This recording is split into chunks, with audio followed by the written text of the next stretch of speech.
de Nissan 5780. Shalom, shalom, boa tarde. Estamos no dia 8 de Nissan do ano 5784, a contar da criação. É o dia 16 de abril de 2024 da Era Comum. À tarde com a Torá, trazendo a Parashá da semana e as suas reflexões para o nosso ensinamento do nosso dia a dia e para refinar o nosso caráter cada vez mais, para que nós possamos cada vez podermos servir a Hashem de forma que seja agradável a Ele e assim possamos estar refinando, a nossa alma animal, trazendo-a para o domínio da alma divina, para que assim possamos servir a Hashem de forma segundo a vontade do soberano dos mundos, El Shaddai, o Todo-Poderoso, aquele que é El Gibor, o Deus da força, El Shaddai, o Todo-Poderoso, o Deus Todo-Poderoso. Temos El Nissi, ele que é a nossa bandeira, e assim sucessivamente. Temos também a questão de que Hashem Roi, ele é o meu pastor, o nosso pastor. Então Hashem, ele é, resumidamente, podemos assim dizer, Avinu Malkeinu, que significa ele é o nosso pai e o nosso rei. Por isso, o soberano, o Deus Todo-Poderoso, ele é chamado Rei dos Reis dos Reis. Ou seja, todos os reis, todos os soberanos, só ele está acima de tudo, acima de todos, e não existe nada que possa ser comparado a ele. Então, esta semana nós estamos na Parashá chamada Metzorá. Continuamos no capítulo, no livro de Levítico, que é o terceiro livro dos 5 livros da Torá, E assim nós estamos no capítulo 14 e vamos até o capítulo 15, verso 33. São 90 versículos que nós temos nesta Parashá, Metzorá. Ela é a 5ª porção dentro do livro de Levítico e ela é a 28ª porção no ciclo 5782, Deixa eu dar uma corrigida aqui. Ok, vocês estão ouvindo o galo cantando aí? O nosso galo aqui chamado de Major, o nosso galo, ele é patrimônio em A Tarde com a Torá, Então, o nosso galo, o Major, está cantando aí. A Parashá da semana Metzorá, e Metzorá significa aquele que é afligido por Tsaraat. Então nós tivemos aí na porção anterior, nós tivemos aí a porção chamada Tazria, que era a questão falava da mulher, de conceber e dar à luz a vida, a novas vidas, e logo em seguida entramos no campo de Tsaraat. Tsaraat é o nome de uma doença que não é diagnosticada por médicos, é uma doença sobrenatural, é uma doença espiritual, e ela era somente diagnosticada não por médicos, não pela medicina, mas era diagnosticada pelos Kohanim, os sacerdotes ou o Kohen Gadol, o sumo sacerdote. E agora, nessa Parashá dessa semana, nós temos o nome de Metzorá. Metzorá é o nome dado à pessoa que está com Tsaraat. Metzorá é o nome que a pessoa recebe quando ela recebe na sua pele os sinais de Tsaraat, essa doença sobrenatural. Metzorá, ela é dividida da seguinte forma: Motzi, Shem, Ra. Então, Metzorá, ela tem esse acrônimo, Motzi, Shem, Ra, que significa? Significa o seguinte: alguém que dá a outro um mau nome. Então vejam bem que a pessoa que é acometida de Tsaraat, ela é chamada de Metsorá. Metsorá é o acrônimo de Motzi Shem Ra, que significa alguém que dá a outro um mau nome. Então o Metsorá é o fofoqueiro. O Metsorá é aquele que gosta da fofoca, aquele que faz o mau uso da língua. Por isso é chamado de Lashon Hará, literalmente língua má, ou popularmente língua maldita. Então, o Metsorá, a pessoa que está afetada por Tsaraat, né, ela recebe esse nome por causa exatamente de fazer um mau uso da língua, né, porque ela deu a uma outra pessoa um mau nome. Então, literalmente falando, né, amados, fofoca é dar um mau nome a outra pessoa, né? Sujar o nome dela, né? Às vezes você pode falar, mas é verdade, mas dentro da literatura judaica, dentro dos ensinamentos da Hassidut, né, dos nossos mestres, nós não podemos ficar aí de fofoca falando mal para quem quer que seja, falando mal dos outros, né? Resumidamente é isso daí. Nós precisamos refinar a nossa linguagem, né? Tem um ditado popular que diz assim, né, que a boca fala daquilo que o coração está cheio, né? Então nós precisamos tomar cuidado com isso, porque se a gente cai no campo da fofoca, significa que o nosso coração está cheio de fofoca, então o nosso coração está cheio de maledicência, né? E aí é um perigo sério realmente para cair num abismo, né? A princípio o abismo espiritual, e como já vimos aí a questão da parede, roupas e pele. Parede e roupas estão dentro do campo material, né, bens materiais, e por isso as pessoas perdem bens materiais, casa, carro, posses disso e daquilo, etc. e tal, né, por causa da fofoca. E depois tem o terceiro ciclo, que é exatamente a pele, que está conectado com a saúde da pessoa, né, e não havendo uma verdadeira techuvá, então a pessoa acaba caindo realmente na morte. A morte é uma consequência, nesse caso, né? A morte é uma consequência realmente do pecado da pessoa, né? E como diz Salomão, né, andar de braços dados com a Torá é andar de braços dados com a vida. Então nós prolongamos a nossa vida. A nossa fonte de juventude, entre aspas, né, é a própria Torá, onde está realmente o estudo da Torá e o estudo das 7 leis universais, ou as 7 leis de Noé, as 7 leis de Noé. Então, essa é a realidade. Se nós queremos ter vida longa, nós precisamos nos dedicarmos ao estudo da Torá, ao estudo das 7 leis de Noé, a nossa techuvá diária, um retorno a Deus para um verdadeiro e genuíno arrependimento, as nossas preces diárias, que é o nosso serviço diário a Hashem, e a Tzedaká, onde fazemos ofertas, doações, dízimos, atos de bondade, atos de caridade, atos de justiça, etc. e tal, que está tudo dentro de Tzedaká. Então são esses passos que nós fazemos para prolongarmos as nossas vidas, para que nós possamos aí realmente viver longos dias a serviço de Hashem, né? Não é da vontade de Hashem que o mal, a maldade e o perverso se multipliquem na face da terra. A tarefa suprema dos que andam no monoteísmo com fundamento judaico e orientação rabínica é exatamente o que? Transformar este mundo para ser a morada de Deus. E esse é o objetivo divino.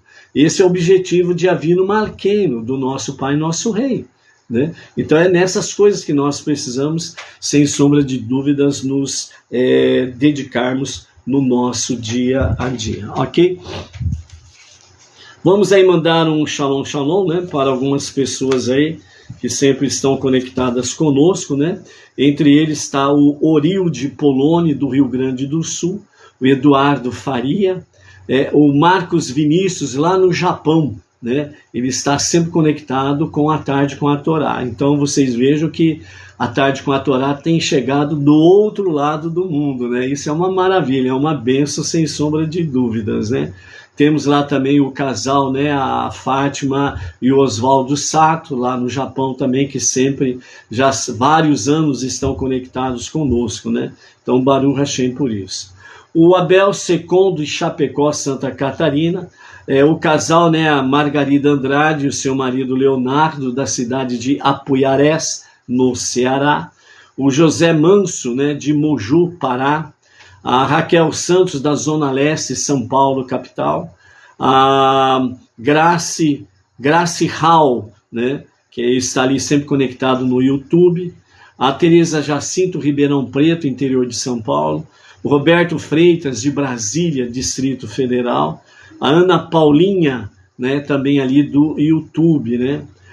A Radassa Todá, da Suíça, ela se identifica dessa forma. O Roberto Andrade, de Paraguaçu Paulista, São Paulo. A Maria Sara Machado de Lima, né, Litoral Paulista, São Sebastião. A Nayara Oliveira, do Rio de Janeiro. O Marcelo Marciano, também da Zona Leste, São Paulo, capital, que está aí sempre conectado aí, né? Temos aí a Roseli Carvalho, de São Francisco do Sul, Santa Catarina. A Edina Silva, aqui de Bauru, da nossa sinagoga Benei Noa Regional Bauru. A Vânia Ivonete Maria da Silva, Recife, Pernambuco. A Osair Leal, de Feira de Santana, Bahia, né?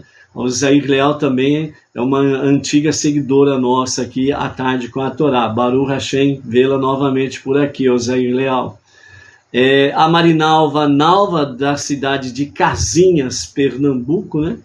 E a nossa fã número 1, a Edna Paglassi Marmol, que está por aí, né? Então é a nossa fã número 1 aí. Né? E mais alguns que vão aparecendo por aí, manda o shalom, e aparecendo o nome, vamos falando aí sobre isso daí, ok? A nossa paraxá, ela tem uma conexão, daqui a pouco nós vamos ver isso, exatamente com Mashiach, né? Mashiach está doente, né? Vamos procurar entender essa questão aí. Os comentários de Rashi, Maimônides, Narmânides e outros comentaristas, né, do Rumash, né, falam conosco sobre a questão, né, da introdução na nossa paraxá, que fala, né, a paraxá anterior, Tazria, descreve o aparecimento e a identificação da doença espiritual, sobrenatural, chamada de Saraat. E a nossa paraxá dessa vez, dessa semana, ela traz o nome Metsorá, que detalha o processo pelo qual aquele que sofre de Saraat se liberta da aflição, tornando-se ritualmente puro. Assim, né, surpreendentemente, essa nossa paraxá é chamada de Metsorá, que significa aquele que é afligido por Tsaraat. Já que a nossa paraxá não trata da aflição desta condição, mas sim de sua cura espiritual. Então, a Metsorá, ela vai trazer para nós, essa paraxá, a questão essencialmente sobre a cura espiritual. Se algo de ruim acontece, pode ser por uma das duas razões. Primeiro, é uma expressão das forças do mal, ou segundo, é de fato a expressão de uma forma muito intensa de bem, mas o bem era tão intenso que o mundo foi incapaz de lidar com ele. Assim o bem se desencaminhou para as forças do mal, né? O método para corrigir o problema, né, definirá de ambos os casos, né, da seguinte forma. O primeiro, o mal evidente precisa simplesmente ser erradicado, que é exatamente a expressão das forças do mal. As forças do mal precisam ser erradicadas. Por isso, é do agrado de Hashem que se multiplique realmente os monoteístas com fundamento judaico e orientação rabina para erradicar o mal, para vencermos as trevas, indo cada vez mais dissipando as trevas, a escuridão espiritual do mundo, estabelecendo a presença divina, para que realmente nós possamos estar demarcando, né, posições em que a terra seja transformada em moradia de Hashem, ok? Então essa é a questão. Então o mal evidentemente precisa ser simplesmente erradicado. O problema e a sua solução são assim diametralmente opostos. O problema é o mal e a solução é o bem. Ou seja, lembra daquele velho ditado que diz: não pague o mal com o mal, ou não pague o bem com o mal, né? Então sempre somos alertados a realmente, em toda e qualquer situação, seja um mal que fizeram contra nós, ou um bem que fez contra nós, entre aspas, pagarmos com o bem. Seja para que alguém que nos fez o bem é fácil pagar com o bem, mas quando alguém nos faz o mal, pagar com o bem é um pouco mais complicado, não é verdade? Mas é Torá. E é a Torá que nos orienta realmente a fazermos isso. Por quê? Porque quando nós reagimos de forma negativa o mal que faz contra nós, então nós vamos agir também com o mal ou com maldade. Então, em vez das trevas se dissiparem, então elas vão ganhar dimensões. Elas vão ganhar uma dimensão maior. Então ela vai se propagar as trevas. Mas se nós pagarmos o mal com o bem, então nós vamos apagar as trevas, nós vamos apagar a escuridão, e nós vamos demarcar, né, o terreno com luz, presença divina. Então aí nós estamos vencendo o mal, entendeu? Então é nesse sentido que o mal precisa ser erradicado sem sombra de dúvidas. Quanto à questão da segunda questão, porém, se a ocorrência ruim é na realidade uma forma desencaminhada de bem intenso, então a cura não é por erradicação, pois existe um tremendo poder de bem aqui. Assim, a solução está em revelar a verdadeira natureza, fonte do problema, como debaixo da superfície, algo realmente muito bom, né? Então, por exemplo, uma pessoa te fez um mal, né? Ela te prejudicou em alguma coisa, falou mal de você, etc, etc, etc, né? Então aí o que acontece nesse segundo tópico, né? Existe na realidade, né, um bem muito intenso naquela pessoa, mas ela foi desencaminhada com uma ação negativa, uma ação ruim. Como podemos entender isso? Nós precisamos procurar olhar para a pessoa e procurar ver nela alguma qualidade boa. Procurarmos fazer com que se revele naquela pessoa realmente uma qualidade boa. Então, por isso nós somos desafiados a não praticarmos Lashon Hará, a não praticarmos fofoca, maledicência ou qualquer coisa nesse sentido. Mas sim, nós olharmos para a pessoa e procurarmos vermos nela um bem, algo bom.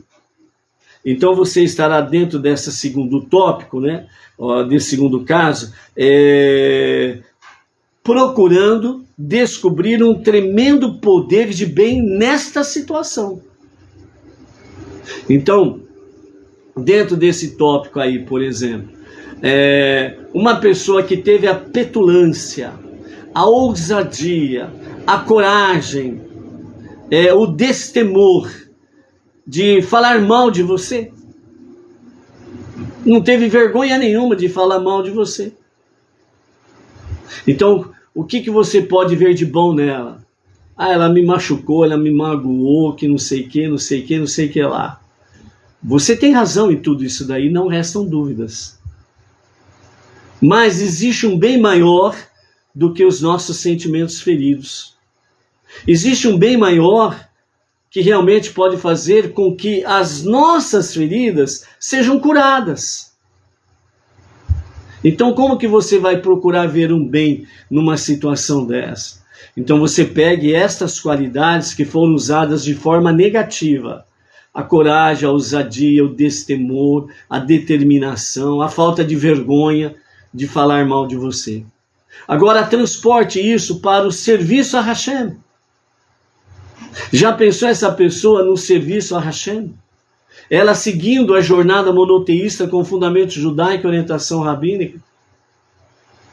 Imagine essa coragem, essa ousadia. O quanto, ou melhor, para quantas pessoas ela usará estas suas qualidades de forma de um bem intenso para poder anunciar às pessoas, falar às pessoas sobre a jornada monoteísta com fundamento judaico e orientação rabínica. Falar das 7 leis de Noah, falar da Torá.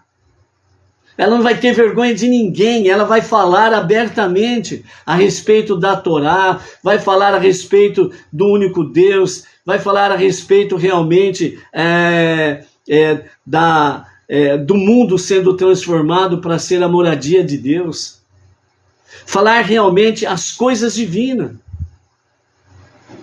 Então imagine essa pessoa no serviço a Hashem, o quanto que ela poderá produzir na seara do Eterno. Entendeu? Então é nesse sentido em que os nossos comentaristas falam que há um bem tremendo aqui. E nós não podemos nos deixar ser levados ou dominados pela situação negativa e destrutiva. Não podemos deixar com que os nossos sentimentos, emoções, se sintam tão vítima a ponto de nós perdermos a visão divina. E aí que é onde entra a questão da razão, o intelecto. Eu preciso recordar do aprendizado da Torá. Eu preciso fazer recordar realmente que os ensinamentos da Torá é para algo maior. Porque esse mundo, ele precisa ser transformado na moradia de Deus, e Mashiach, ao se revelar, ele fará deste mundo plenamente essa morada. Ele vai dar continuidade e conclusão neste trabalho que nós estivermos realizando. Então é dentro desse aspecto que nós somos chamados à atenção. Ok? A Fátima, aqui de Bauru, da Sinagoga Bnei Noah Regional Bauru, também está por aí. O Arlan Tavares, né, e a esposa Ângela Rodrigues, né, também estão por aqui, né, da cidade Pacatuba. Eu acho que não troquei o nome da cidade de vocês, hein, Arlan? Pacatuba, Ceará. A Maria Soares, né, de Campinas, também por aqui, né, Baruch Hashem. Continuando, o pensamento racídico, assim a solução está em revelar a verdadeira natureza e fonte do problema como debaixo da superfície. Algo realmente muito bom, concluindo essa questão da visão. Agora, o pensamento racídico, ele explica que a Tsaraat, né, se encaixa nessa última categoria, que na verdade a aflição carrega uma energia espiritual extremamente positiva. Assim, a sua cura, descrita nessa paraxá que vamos ver, não é de fato uma erradicação de Tsaraat, mas sim uma revelação do bem, da natureza interior da aflição. Por conseguinte, a nossa paraxá, ela descreve a cura para a doença e é chamada pelo mesmo nome da doença, Metsorá, para indicar que a cura para esse problema está em revelar a verdadeira natureza interior da própria aflição. Ou seja, a nossa própria aflição é exatamente trazer a brancura, a santidade, a presença divina. Trazer cada vez mais realmente a palavra de Hashem para os nossos dias, em cada lugar aonde formos ou aonde estivermos. Então é trazer realmente, né, essa revelação verdadeira da natureza interior da própria aflição. Ou seja, é na própria aflição que nós descobrimos poderes que nós achávamos que não tínhamos. É exatamente nas nossas aflições que nós descobrimos o quanto que realmente o Eterno está conosco.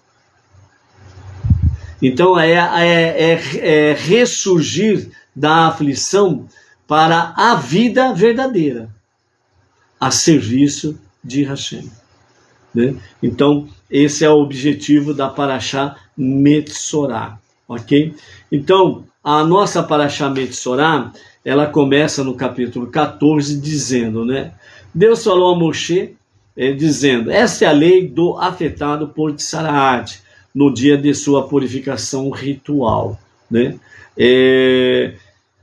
O sacerdote irá para fora do acampamento, onde está o sofredor de Tsaraat. Observe que o sofredor de Tsaraat, ele está fora do acampamento, né? E o sacerdote vai até ele fora do acampamento. Então, o sacerdote irá onde está o sofredor de Tsaraat. Ali ele examinará a pessoa afligida por Tsaraat para determinar se a lesão foi curada.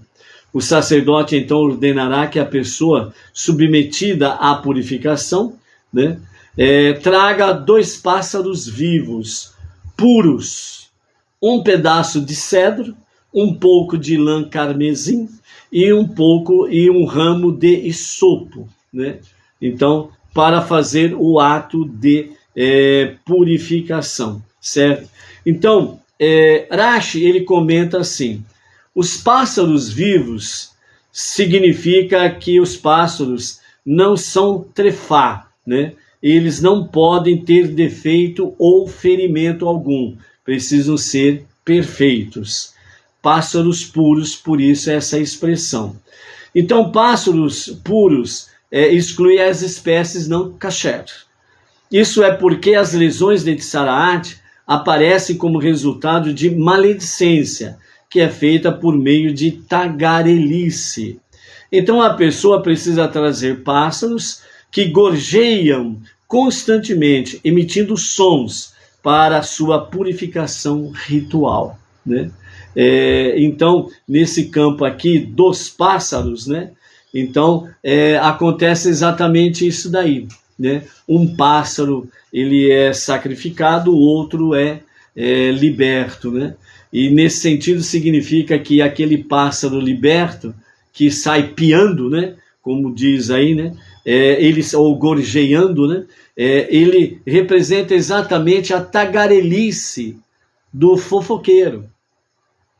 Então a tagarelice, a fofoca, a maledicência, ela se espalha rapidamente, né? Um determinado rabino conta a experiência que ele teve na sua cidade, né? E um dos seus alunos começou a falar mal dele na cidade. E o assunto chegou até ele. E então ele simplesmente ficou em silêncio e esperou que o Eterno preparasse o momento adequado, o momento certo. Passado alguns dias, esse mesmo aluno chegou para o rabino e disse para ele, falou, rabino, eu vim aqui pedir perdão para o senhor, porque eu falei mal do senhor na cidade. E ali eu comentei, fiz uma fofoca, fiz uma maledicência, né, com algumas pessoas. O senhor me perdoa? Então o rabino disse ao seu aluno, pegue um travesseiro de penas, suba no prédio mais alto da cidade e jogue as penas ao vento. E depois você volta aqui. Aí o aluno saiu todo contente, falou, puxa, só isso? E o rabino vai me perdoar. Então ele procurou rapidamente um travesseiro de penas, subiu no prédio mais alto e sacudiu as penas do interior do travesseiro ao vento e voou pena para todo lado na cidade, né? E ele foi feliz lá para conversar com o rabino que tinha cumprido a tarefa. Aí quando ele diz ao rabino, o rabino fala para ele, fala assim, agora você vai e pegue todas as penas que você jogou ao vento e põe de volta no travesseiro. Aí o aluno disse, mas Rabino, isso é impossível. Não tem como fazer isso, pegar todas as penas. Eu posso até pegar algumas, mas pegar todas, o vento já levou todas para muitos lugares muito distantes. Aí o Rabino explicou para ele. Assim foi a sua fofoca, a sua maledicência. Quando se pratica fofoca e maledicência, o vento esparrama. É impossível realmente corrigir plenamente este erro.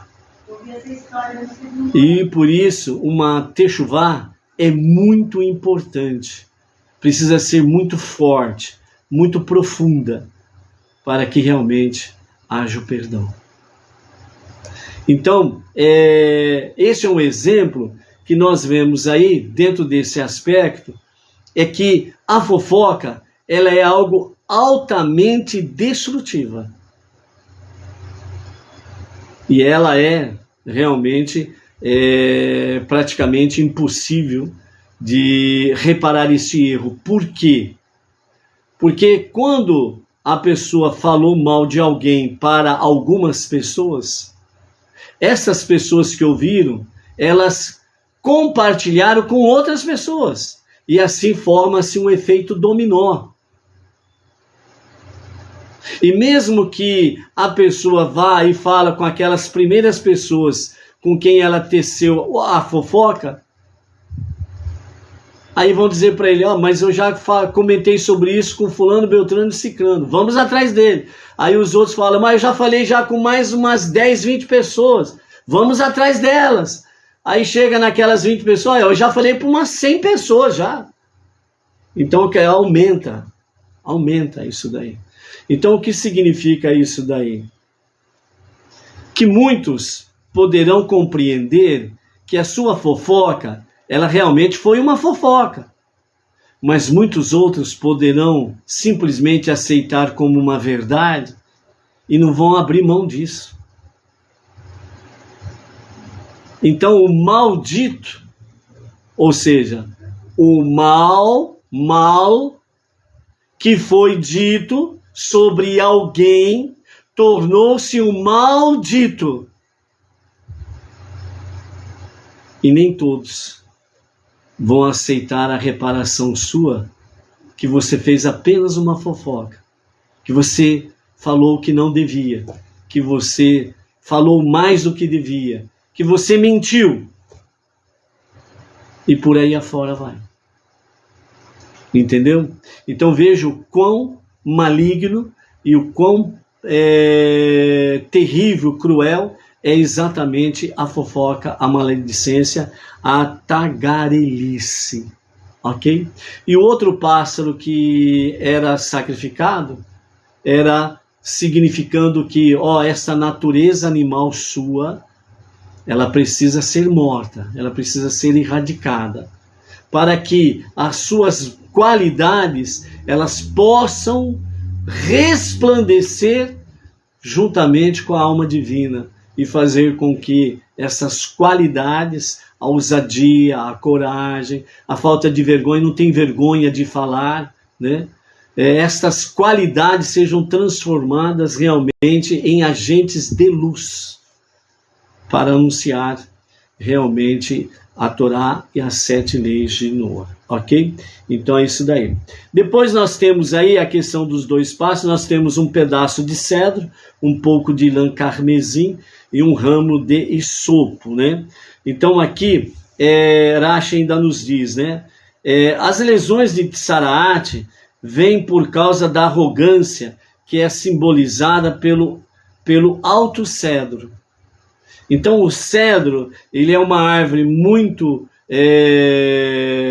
ela não se verga, ela não se dobra, ela é uma árvore reta, ereta, ela é uma árvore que fica em pé, imponente. Então ela representa exatamente a arrogância. Então por isso o cedro era levado, né, realmente para fazia parte do ato de purificação, porque ela era queimada, né? Então, dentro desse sentido, né, a arrogância ela precisa ser queimada. Lã de carmesim,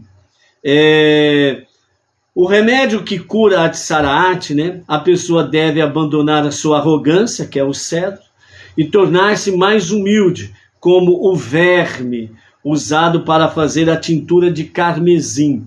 Então, a lã de carmesim, ela é feita com besouros, né? Carmesim, onde esses besouros são muito, muito pequeninos, realmente. E quando eles são esmagados, eles produzem uma tintura vermelha, né? Então, por isso, tornar-se mais humilde como o verme, né? No caso, a tintura de carmesim, ou seja, sentir-se mais humilde do que um besouro.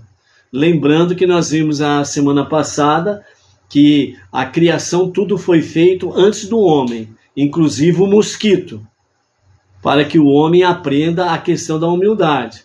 Então, é a mesma coisa aqui da questão do verme de tintura de carmesim. E a planta do isopo, que não cresce alto, né? Ela é mais baixa, né? Ela é uma vegetação baixa. Então, exatamente dentro do campo também da humildade, entendeu? Então,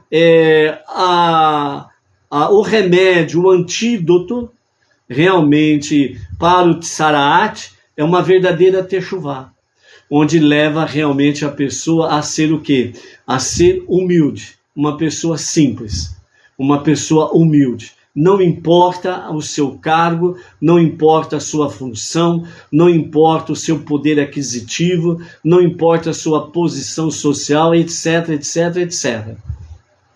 Ela precisa ser uma pessoa humilde, para que realmente seja curada da tsaraat. Então esse é um ensinamento que traz para nós, dentro do aspecto, né, sobre a questão de tsaraat. E nessa paraxá nós estamos vendo a questão de Metsorá, né? E a Metsorá, ela é um acrônimo que significa Motzi Shem Ra, que significa alguém que dá a outro um mau nome, né? Então é o Metsorá, é aquele que é cometido da doença de Tsaraat.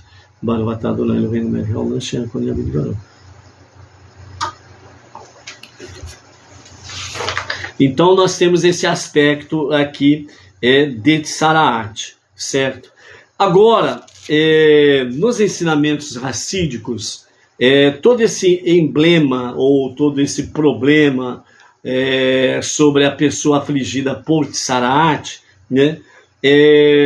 Nós temos dentro do ensinamento racídico a seguinte questão: Mashiach, um sofredor de tsaraat. Mashiach, um sofredor de tsaraat. O que significa isso? O Mashiach é um fofoqueiro? Não. Obviamente que não. Mas vamos para os ensinamentos racídicos, né, que essa paraxá, ela faz comparação com Mashiach. Mashiach, um sofredor de tsaraat. Então o Talmud, Sanhedrin 98b, diz assim, ou descreve Mashiach assim: como ele existe durante o estado de exílio, esperando para redimir o povo, como um judeu afligido por tsaraat.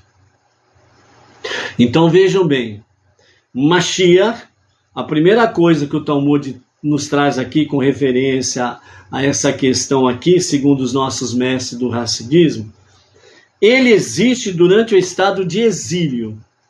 Ou seja, Mashiach, ele se faz presente no exílio. Isso significa fora de Israel. O Mashiach está fora de Israel. É a literatura judaica. Quando alguém quer aprender ou estudar sobre Mashiach, ele precisa buscar as fontes dentro do judaísmo, mas não com conotação messiânica de religiões inventadas pelos homens aí fora, porque aí vão fazer uma salada de maionese para dizer que o Messias deles veio, morreu, ressuscitou, se escondeu e que voltará um dia. Não existe isso na literatura judaica, ok? Então, se quer aprender de fato sobre Mashiach, a verdade de Mashiach, precisa vir para a literatura judaica, os ensinamentos judaicos fundamentados na Torá oral, na Torá escrita, no Talmud e demais livros judaicos com os mestres, principalmente com Maimônides. Ok? Esse é o detalhe. Então, repetindo, o Talmud descreve Mashiach como ele existe durante o estado de exílio, portanto, fora de Israel. Abrindo um parênteses aqui, já foi motivo de comentário em outros shiur que aqui nós fizemos, onde diz: um dos motivos essenciais que Hashem, o Eterno, não deixou Moshe entrar na Terra Prometida foi que, se Moshe entrasse na Terra Prometida, a era messiânica teria começado exatamente em torno de 3.000 e poucos anos atrás. Por quê? Porque o Mashiach está no exílio, fora da Terra Prometida. Moshe estava fora da Terra Prometida. E ele era um grande, nos seus dias, ele era o candidato chapa única a manifestar-se como Mashiach.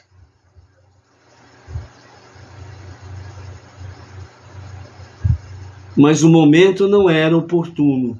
E por isso, Deus procurou, entre aspas, uma desculpa para Moshe não entrar na Terra Prometida. Senão a era messiânica começaria ali. Então aqui a primeira lição que nós aprendemos é que, quando o justo e verdadeiro Mashiach se revelar, quando ele colocar os pés dentro dos limites da Terra Prometida, Israel, a era messiânica se revela imediatamente.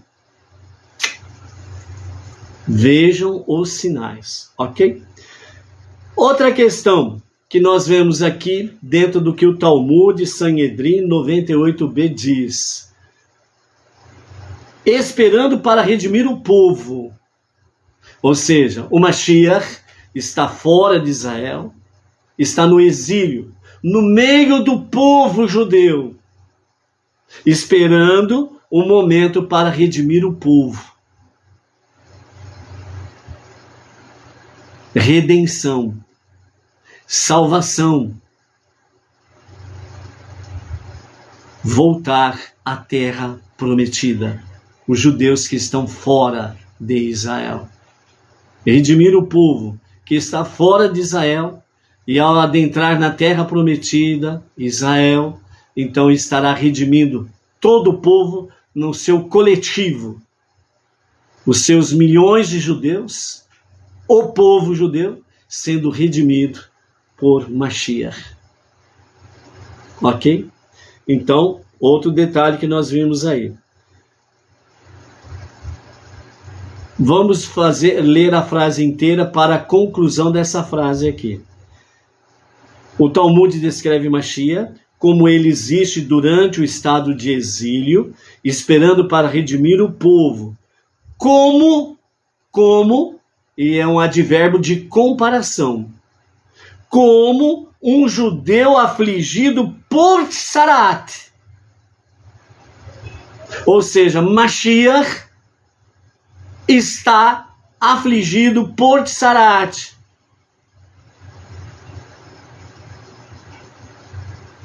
Isso significa, não é que na pele de Mashiach estão aparecendo as suas manchas brancas, mas que as aflições do povo judeu, ele está sofrendo junto com o povo judeu, no exílio, esperando o momento oportuno para redimir o povo. Então, por isso, dentro da literatura judaica sobre Mashiach, para dar um resuminho bem simples para poder entender, 2 sinais são necessários, essencialmente. Primeiro, aquele líder que se revelar no meio do povo judeu, no exílio, portanto fora de Israel, e levá-los para a terra de Israel, todos eles, de todas as nações. Então a literatura judaica diz, provavelmente é Mashiach, mas ainda não se bate o martelo dizendo 100%, é o Mashiach, porque falta o segundo sinal. E o segundo sinal é exatamente o quê? A construção do terceiro e definitivo templo em Jerusalém, que será eterno. Então, quando ele estiver construindo o terceiro templo, então a literatura judaica diz, certamente é Mashiach. É nesse segundo sinal que se diz com certeza absoluta, é o Mashiach, por causa do templo. Vamos em frente? Mas, pois, enquanto Mashiach, ele próprio, é um indivíduo totalmente puro e santo, não obstante, ele suporta o sofrimento do povo judeu dentro do exílio. Então ele suporta as dores. Um judeu em qualquer lugar do mundo que esteja padecendo qualquer tipo de aflição, ele está sofrendo junto com aquele judeu. Portanto, o Mashiach, ele é um judeu. Ele não é um romano. Não é um muçulmano. Muito menos não é um brasileiro. Entendeu?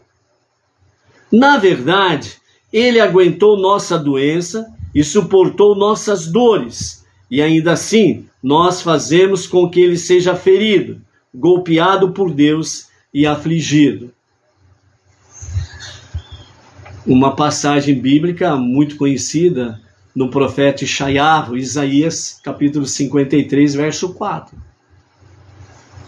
Que infelizmente muitos segmentos religiosos deturparam esta passagem, esse versículo, e colocaram aí o título em um personagem aí, no qual não é realmente o Mashiach. A purificação ritual do sofredor de Tzaraat, que nós lemos nessa paraxá, alude então à redenção final e verdadeira, quando Mashiach tirará o povo judeu do exílio.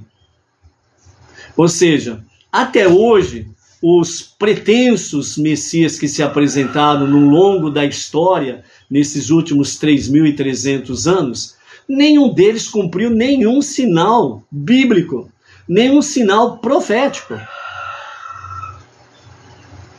E por quê? Porque não é o verdadeiro Mashiach.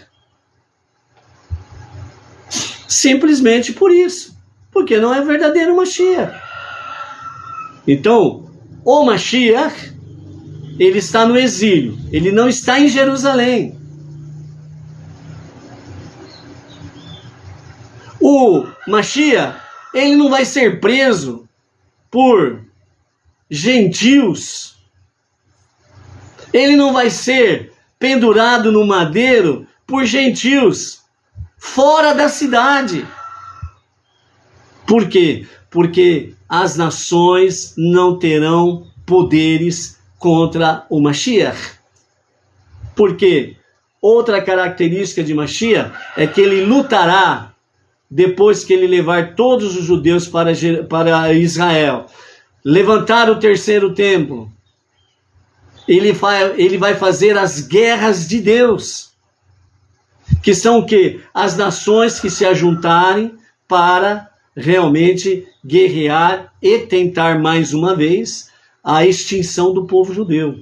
O Mashiach estará à frente dos exércitos de defesa de Israel, comandando como um rei, porque ele será nomeado rei pelo povo, E como rei, ele estará à frente das forças de defesa de Israel contra a união de todas as nações com seus exércitos para aplicar aquilo que através dos tempos, né, sempre falaram: vamos eliminar o povo judeu.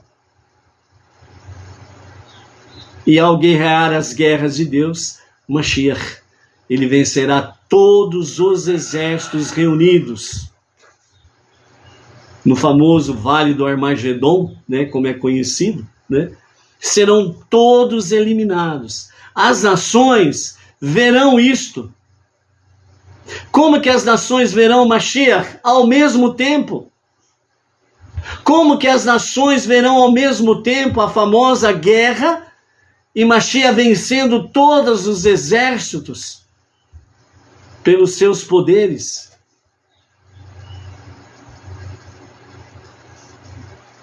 É isso que você conhece hoje chamado de internet. Internet.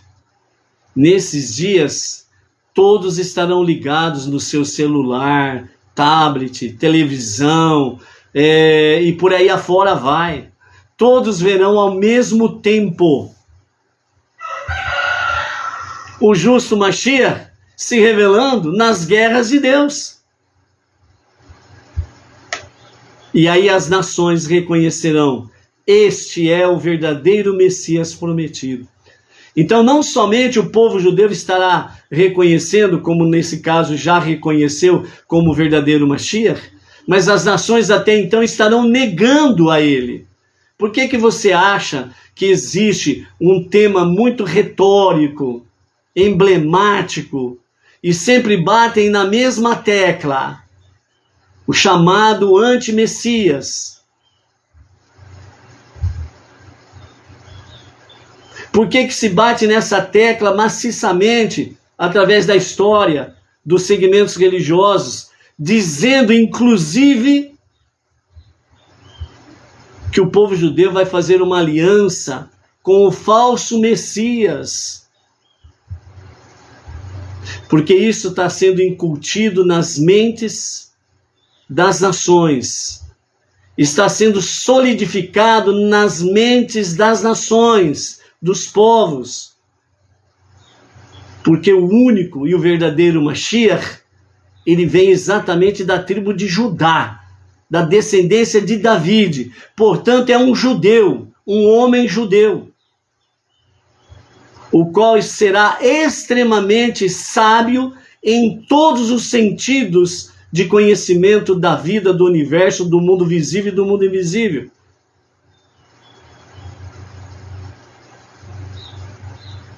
Ele não vai aparecer aí com bandas tocando para ele, nem vai aparecer aí mídia, cheio de mídias, com microfones em torno dele, sufocando-o, porque ele está no meio do exílio, junto com o povo judeu, sofrendo as dores do povo judeu como Tsarat. Como é comparação, portanto não significa que é Tsarat, mas são as aflições, os sofrimentos do povo judeu, através da sua história e do momento presente em que ele está no meio do exílio. Tem ainda coisa mais nova para se ouvir e para se saber, para deixar realmente o cabelo em pé. Os últimos dias que nós estamos vivenciando é onde os segredos do profeta Daniel estão sendo revelados rapidamente. A tecnologia, as ciências, tudo. Inclusive o conhecimento, a sabedoria, o entendimento. Vamos em frente. Então, disto, nós podemos aprender 4 questões dentro da nossa Parashá Metzorah sobre Mashiach, ok? Primeira questão, Mashiach não é uma pessoa que chegará espontaneamente com a redenção. Ao contrário, ele se encontra no exílio junto com o povo judeu e os ajuda a suportar suas dificuldades e tristezas. É aquele que é um rabino, um mestre por excelência, que ele está no exílio, quer dizer, fora de Israel, entre as nações, e ele olha para os judeus de entre as nações, e ele procura de alguma forma ajudar, socorrer, e por aí afora vai. Ele está no meio do exílio, junto com o povo judeu, sofrendo e suportando as aflições do povo judeu.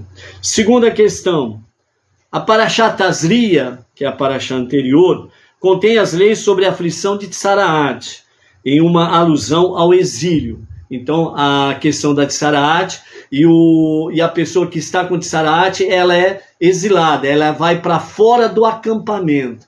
Então, isso é exatamente uma comparação que o povo judeu está fora de Israel, está fora de Jerusalém, não está na terra prometida. Então, todo judeu que está entre as nações é como se estivesse com Tsaraat. Estão separados, estão no exílio, galute, ok? Por outro lado, agora a nossa Parashá Metzorá contém as leis de purificação ritual de Tsaraat, aludindo à redenção, ou seja, a cura do exílio. Qual é a cura do exílio? Retornar para Eretz Israel, a terra de Israel, certo?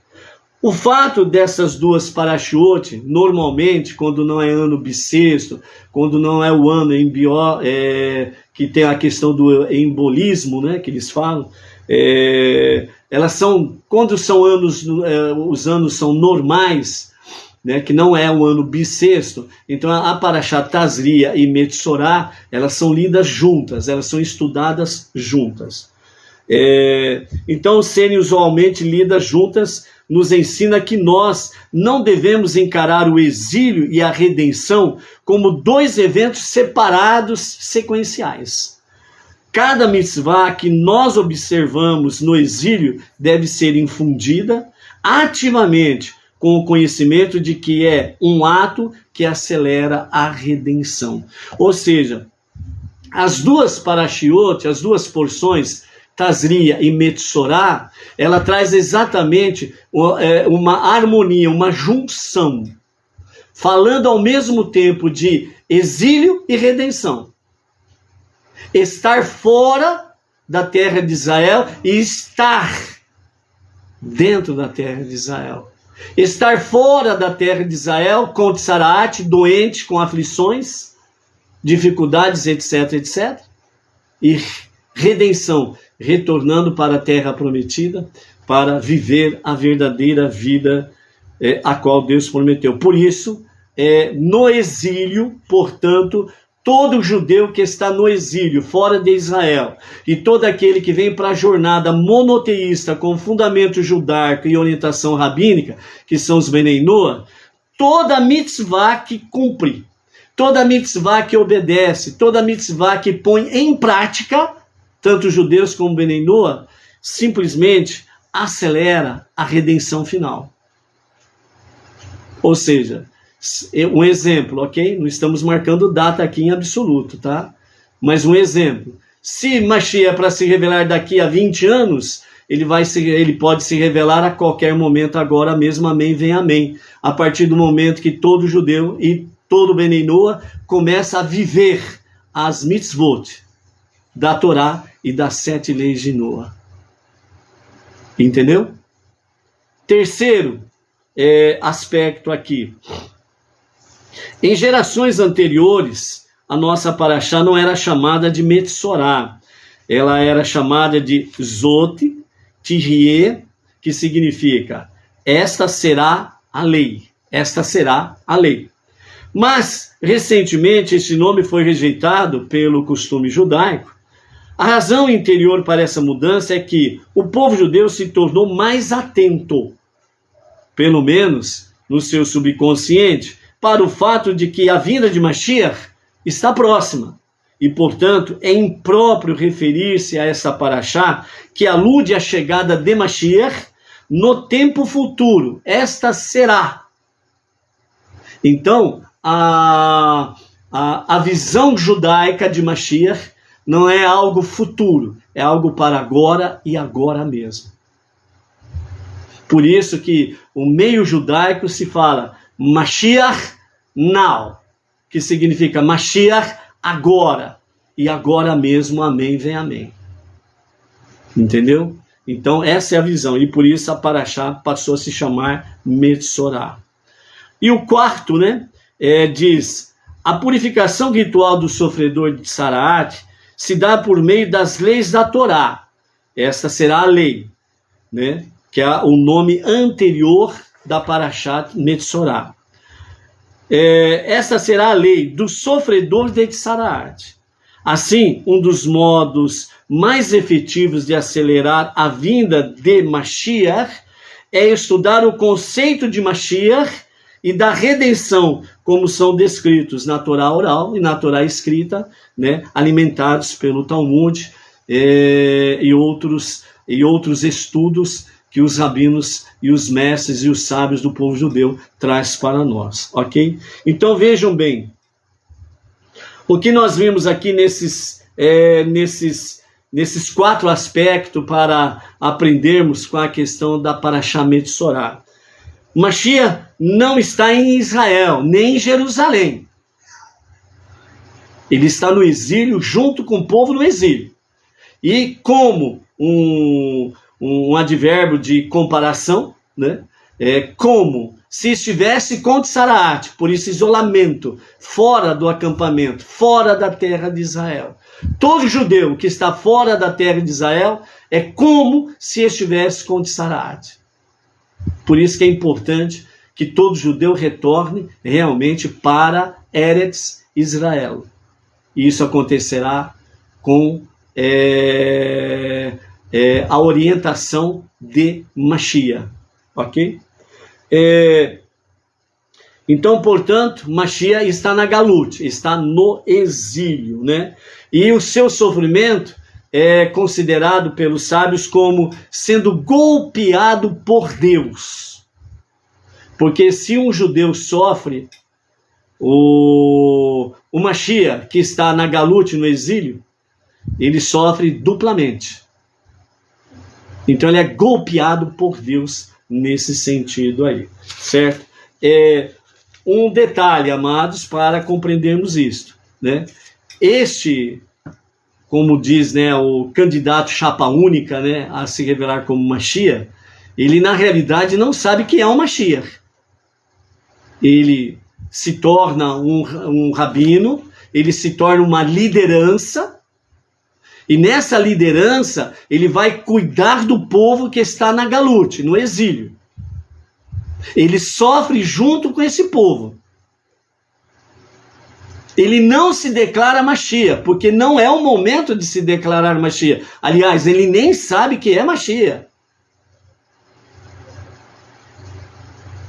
Depois que levar o povo judeu que está fora, está na Galut, está no exílio, para Eretz Israel, e ele vai junto com o povo adentrar na terra prometida, e não vai ter nenhum judeu entre as nações, porque os judeus de todas as nações irão para Eretz Israel, no comando deste rabino, desse líder espiritual que estará sobre todo o povo, porque ele será ímpar em todos os níveis espirituais, éticos e morais. Nada se comparará a ele, ok? Lá em Eretz Israel, é aí que vai acontecer o desfecho final. E é aí que realmente este rabino, esse líder, ele receberá a alma de Mashiach, e então ele será reconhecido oficialmente por todo o povo judeu, o rei Mashiach. E aí vem as guerras de Deus.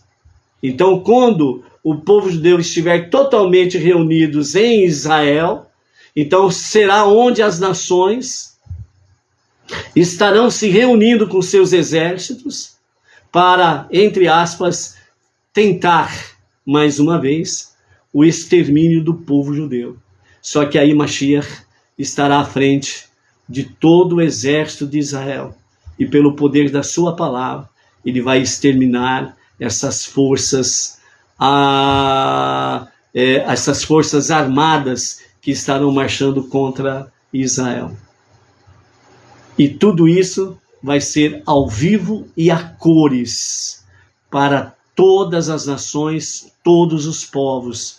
E todos os povos verão os acontecimentos. E é aí que os povos reconhecerão: este é o Mashiach. Este é o verdadeiro Messias prometido. E aí então se estenderá sobre todas as nações a bandeira de Mashiach. Porque um rei, quando começa a governar, ele coloca a sua bandeira para mostrar que aquele reduto pertence àquele rei.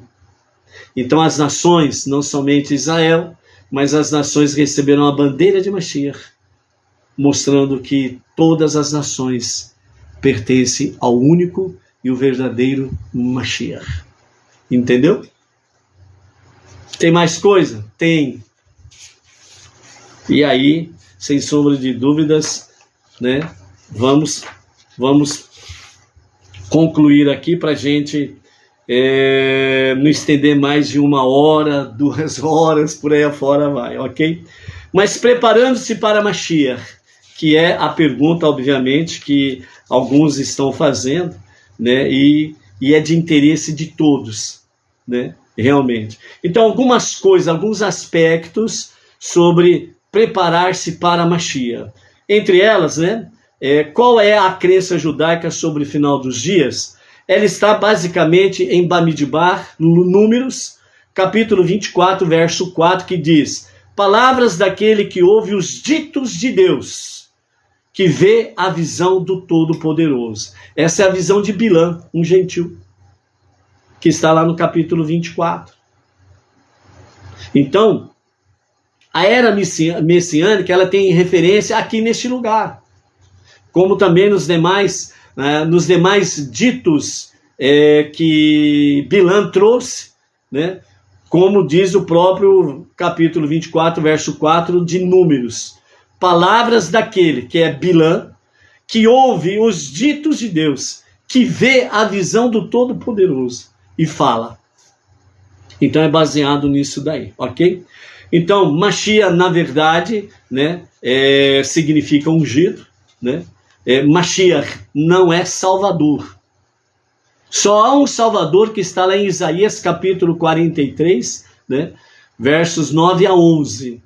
Existem muitas outras referências, mas a gente gosta de sempre trazer essa daqui, né? Tem aquela de Deuteronômio, né, capítulo 6, verso 4, né? Ouve Israel, o eterno é nosso Deus, o eterno é um. Falando do único Deus. E aqui Isaías, como Isaías é considerado, né, por todos os segmentos religiosos como o profeta messiânico, né, então se respeite realmente a visão messiânica de Isaías, do profeta, ok? Então no capítulo 43, versos 9 a 11, ali realmente o profeta expressa os ditos de Deus, os ditos de Hashem, os ditos do Eterno, onde diz ali, Deus usando a boca do profeta: fora de mim não há Deus e nem Salvador. E está bem claro o capítulo 43, versos 9 a 11. E dentro desses versos ainda fala ali, né? Para o povo judeu, eu vos escolhi para ser as minhas testemunhas. Então o povo judeu é o atalaia de Hashem. É a testemunha fiel de Hashem. Então, outro detalhe, além de procurar saber quem é o Mashiach de fato, venha para o conhecimento judaico, também tem um outro detalhe. Para saber quem é o Deus verdadeiro, venha para a palavra bíblica judaica, para conhecer aquele que diz: fora de mim não há Deus e nem Salvador. Ok? Então é isso daí. Um dos princípios, né, da fé judaica, né, enumerados por Maimônides, é que um dia surgirá um líder judeu dinâmico, um descendente direto da dinastia do rei David, que reconstruirá o templo em Jerusalém e reunirá os judeus de todas as partes do mundo, levando-os de volta à terra de Israel. Todas as nações do mundo reconhecerão Mashiach como líder mundial e aceitarão o seu domínio. Na era messiânica haverá paz no mundo, sem guerras, sem fomes. Em geral, será um alto padrão de vida para todas as pessoas, sem exceção. E dessa forma também não haverá guerras, né? As nações não se levantarão mais contra as nações. Toda a humanidade adorará um único Deus e terá um modo de vida mais espiritual e moral. A nação judaica estará ocupada com os estudos de Torá e no entendimento dos seus segredos. A vinda de Mashiach completará o propósito de Deus na criação. O homem construirá uma morada para Deus nos mundos inferiores, que é esse mundo que nós estamos, revelando a espiritualidade inerente no mundo material, né? Algumas pessoas acreditam que o mundo evoluirá por si mesmo numa era messiânica sem precisar de um líder. O judaísmo rejeita totalmente esta crença, essa ideia. Outros acreditam no chamado Armagedon, né? Que o mundo se autodestruirá, seja por guerra nuclear, ou pelo terrorismo, ou pelas próprias ações dos seres humanos, né, que vai destruir tudo, simplesmente isso. O judaísmo também rejeita esta opinião. Nossos profetas falam sobre o advento de um líder humano, cuja magnitude o mundo ainda não viu. Seu exemplo e liderança ímpares vão inspirar a humanidade a mudar de direção. Isto é Mashiach. As escrituras estão repletas de citações messiânicas. Em Devarim, Deuteronômio, capítulo 30, verso 1, Moshe profetiza que depois de os judeus terem sido espalhados aos 4 cantos da terra, virá um tempo no qual eles se arrependerão e voltarão a Israel, onde cumprirão todos os 613 mandamentos da Torá. O profeta gentil Bilã profetiza que este retorno será liderado por Mashiach. Números capítulo 24, versos 17 a 20. Yaakov refere-se a Mashiach pelo nome de Shiló. Gênesis capítulo 49, versos 10. Os profetas Ishaiahu, Isaías, Irmiahu, Jeremias, Ezequiel, Ezequiel, Amós, Joel, Oséia, todos se referem à era messiânica. Para referências completas, você pode adquirir 2 livros para você poder ver isso daqui, né? Este é um livro, Mashiach, do Rabino Jacob Emanuel Shohet, certo? E outro livro sobre Mashiach, é esse daqui. Sobre Mashiach, do Rabino Menachem Brud, certo? Editoras Mayanot, a lojas Benei Noah, a editora Sefer, certo? E outras editoras aí dentro do campo judaico, você pode encontrar esses livros. É uma excelente aquisição que você faz. E estude, estude e estude. E as dúvidas, procure alguém que tenha conhecimento judaico para tirar as dúvidas que estão no monoteísmo, com fundamento judaico e orientação rabínica. Mashiach será um homem que possui qualidades extraordinárias. Serás proficiente tanto nas tradições escritas quanto nas orais da Torá. Lutará incessantemente pela observância da Torá entre os judeus e pela observância das 7 leis de Noé entre as nações. Ele será escrupulosamente observante e encorajará outros a atingir os mais altos padrões. Defenderá princípios religiosos e reparará as brechas em seu cumprimento. Acima de tudo, Mashiach será considerado um verdadeiro rei, não somente para o povo judeu, para Israel, mas para todas as nações. Uma pessoa que lidera o caminho no serviço a Deus, totalmente humilde e inspirador.